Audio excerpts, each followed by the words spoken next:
নমস্কার, অ্যাস্ট্রোলজার অপর্ণা দত্ত। মাসিক রাশিফল সিরিজে আজকে মেষ রাশি নিয়ে আগস্ট মাসের পথ চলা বলবো। দেখুন, আমার প্রত্যেকটা মাসিক রাশিফলেই আমি বলে থাকি যে কিছু লোকের পুরোপুরি মেলে, কিছু লোকের মেলে না। তার কারণ দশা অন্তর্দশা এবং প্রত্যন্তর্দশা হচ্ছে একটা ফ্যাক্টর। কারণ এত সংখ্যক মেষ রাশির জাতক জাতিকারা সবার তো একই পিরিয়ড চলছে না, টাইম পিরিয়ড চলছে না, সবার একই বয়সের না। সুতরাং এই টাইম পিরিয়ডটা একটা ফ্যাক্টর, এটা আপনারা একটু বুঝে নেবেন। কারণ আমি প্রত্যেকটা প্ল্যানেট নিয়েই আলোচনা করব। আপনার যারা দশা অন্তর্দশা প্রত্যন্তরে ইন আছে, আপনারা সেই জায়গাটা কিন্তু বেশি করে ধরবেন। তো আমি প্রথমেই বলি যে মেষের যে অবস্থান, মেষ রাশি কিন্তু 7.5 চলছে, ঠিক আছে। শনি কিন্তু মীন রাশির ঘরে রয়েছে এবং 7.5 শুরু হয়েছে মীন রাশিতে শনি ট্রান্সফার হওয়ার পর।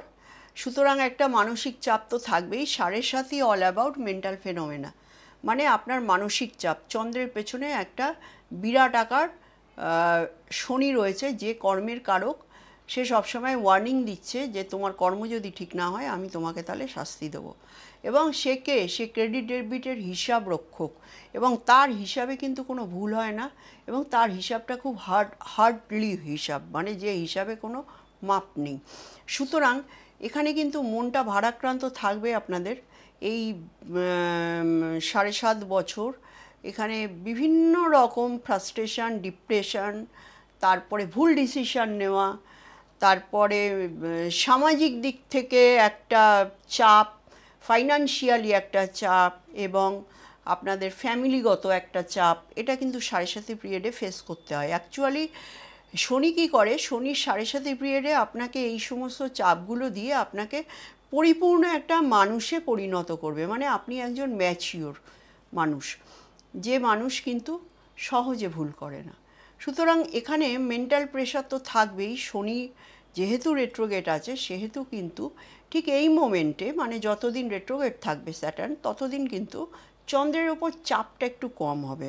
দেখবেন যে রেট্রোগেশনের পর আপনার মানসিক কিন্তু একটা পরিস্থিতি ওভারঅল মানে খানিকটা অক্সিজেন আপনি পাচ্ছেন, ঠিক আছে।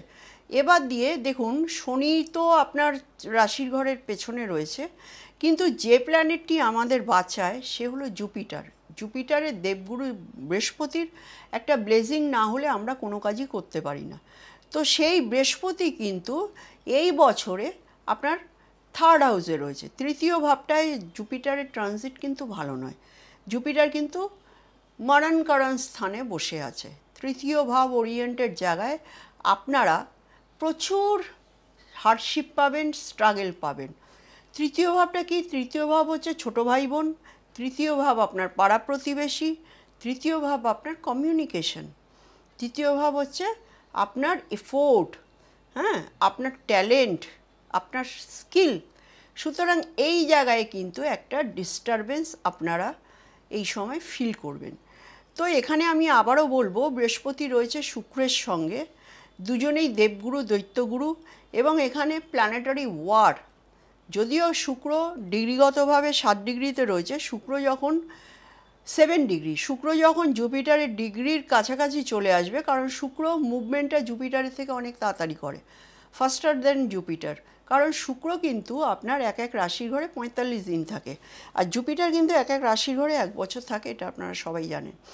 তো এখানে শুক্র যখন ওভারল্যাপিং করবে বৃহস্পতিকে, তখন কিন্তু একটা প্ল্যানেটারি ওয়্যার সৃষ্টি হবে 3rd হাউস সংক্রান্ত। তো আমি শুধু এ মাস বলবো না, জুপিটার ভেনাসের যে ক্রসিংটা সেটা কিন্তু এ মাসেই অবশ্য হবে, এ মাসের লাস্টের দিকে হবে, 15 তারিখের পর। তো সেই সময়, মানে আফটার 15 ডেজ আগস্টের, সেই সময় কিন্তু আপনার 3rd হাউস ওরিয়েন্টেড জায়গায় ভীষণভাবে টার্বুলেন্স, তৃতীয় ভাব ওরিয়েন্টেড জায়গায় ভাই বোনের সঙ্গে সংঘর্ষ হতে পারে। তারপরে আপনি যদি ব্যবসায়ী হন, আপনার যে কমিউনিকেশন, ব্যবসার ক্ষেত্রে তো মেনলি কমিউনিকেশন বর্তমান যুগে, সেই জায়গাটা ডিস্টারবেন্স হবে। আপনি যদি শর্ট ট্রাভেল করেন, সেখানে ডিস্টারবেন্স হবে। কারণ এখানে জুপিটার আর ভেনাস, আমরা জুপিটার ভেনাসকে খুব একটা গুরুত্ব দিই না, পাত্তা দিই না। আমরা কাকে বলি? আমরা রাহুকে দেখি, আমরা শনিকে দেখি, আমরা মঙ্গলকে দেখি, আমরা রবিকে দেখি, কিন্তু বৃহস্পতি আর শুক্র এরা কিন্তু উভয়ের শত্রু এবং বসে আছে কোথায়? ইয়ারি সাইনে, মিথুন রাশির ঘরে, যেটা হচ্ছে হোল ওয়ার্ল্ডের কমিউনিকেশনের জায়গা। মান্ডেন অ্যাস্ট্রোলজির ক্ষেত্রেও কিন্তু এখানে প্রচুর চাপ, এবং এই যে অঞ্চলটা রয়েছে নর্থ ওয়েস্ট, এই যে মার্কারির এই যে ঘর জেমিনাই, এনএনই এনএনডব্লিউ, নর্থ ওয়েস্টের জায়গা যে কান্ট্রিগুলো আছে সেখানেও কিন্তু একটা টার্বুলেন্স সৃষ্টি হবে। তো এটা আপনারা নিশ্চয়ই আমাকে জানাবেন কি হলো কি না হলো। কমিউনিকেশনের ক্ষেত্রে ডিস্টারবেন্স তো আছেই, এবং দেখবেন যে আপনি যেটা ভাবছেন, আপনার ভেতরে যেটা বারবার ক্রিয়েট হচ্ছে, সেই জায়গাটা কিন্তু ভুল প্রমাণিত হবে। তো এখানে যাই হোক, বৃহস্পতি কিন্তু এখানে খুব একটা বেটারমেন্ট দিতে আপনাকে পারবে না, কারণ বুধের ঘরে বৃহস্পতি তার শত্রু রাশির ঘরে রয়েছে এবং ভেনাস আরেক শত্রুকে নিয়ে। সুতরাং ওই জায়গাটা কিন্তু ধরে নিন একদম এই মাসের জন্য শেষ। এরপরে চতুর্থভাবে কে থাকছে? সান মার্কারি রেট্রোগেট, এগেইন রেট্রোগেট। সুতরাং থার্ড হাউসের লর্ড ফোর্থে ঢুকে বসে আছে। আপনি যদি বাড়ি প্রপার্টি কেনা বেচার কোনো সিদ্ধান্ত নিয়ে থাকেন, সেটা দেখবেন পোস্টপন্ড হয়ে গেছে, মার্কারি রেট্রোগেট। কোনো ব্যবসায়িক লেনদেন, কোনো বাড়ির ক্ষেত্রে কোনো ভাড়াটে বসানো, কারণ মার্কারি সিক্সের লর্ড, সিক্স হচ্ছে টেন্যান্ট, ভাড়াটে বসানো, সেক্ষেত্রে আপনি ট্রাভেল ফেস করছেন।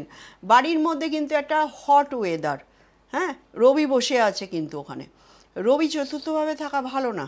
রবি চতুর্থভাবে থাকলে কিন্তু বাড়ির ভেতরে সবসময় একটা তাপপ্রবাহ চলতে থাকে, বাড়ির লোকজনের সঙ্গে মতান্তর, এবং সবচেয়ে বড় কথা সর্বোপরি বাবার কিন্তু শরীর স্বাস্থ্য নিয়ে কিন্তু সাবধানে রাখতে হবে বাবাকে। এবং মায়ের কিন্তু হাই প্রেশার, মায়ের কিন্তু আপনার মানে মেষ রাশির জাতক জাতিকাদের মায়ের কিন্তু হার্টের সমস্যা, এবং মায়ের সঙ্গে কিন্তু একটা মিসআন্ডারস্ট্যান্ডিং, এটা কিন্তু আপনার হবে। পঞ্চমে কেতু মানে ডিট্যাচমেন্ট। যারা ক্রিয়েটিভ লাইনে আছেন তাদের ক্ষেত্রে কিন্তু কর্মে একটা অনীহা, ভাল লাগছে না, প্রপার রেজাল্ট পাচ্ছি না, এই জায়গাটা শিফট করব, এই লাইনটা পোষাচ্ছে না, এই জিনিসগুলো কিন্তু আপনাদের মনের ভেতরে আসবে।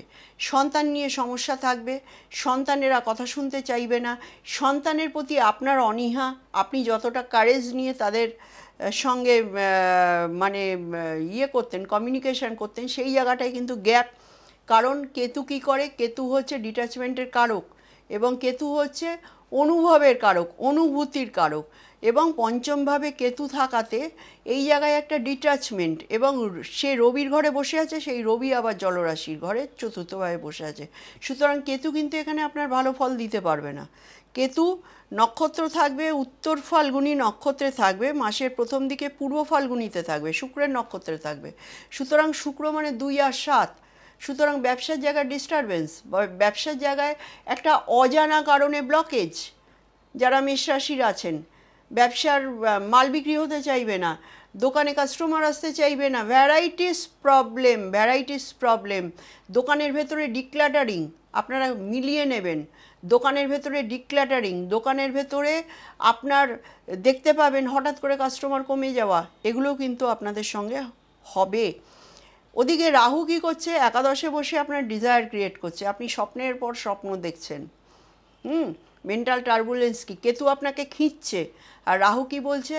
রাহু বলছে একাদশে আমি আছি, সুতরাং একাদশে রাহু, গেইন করো, দৌড়ো।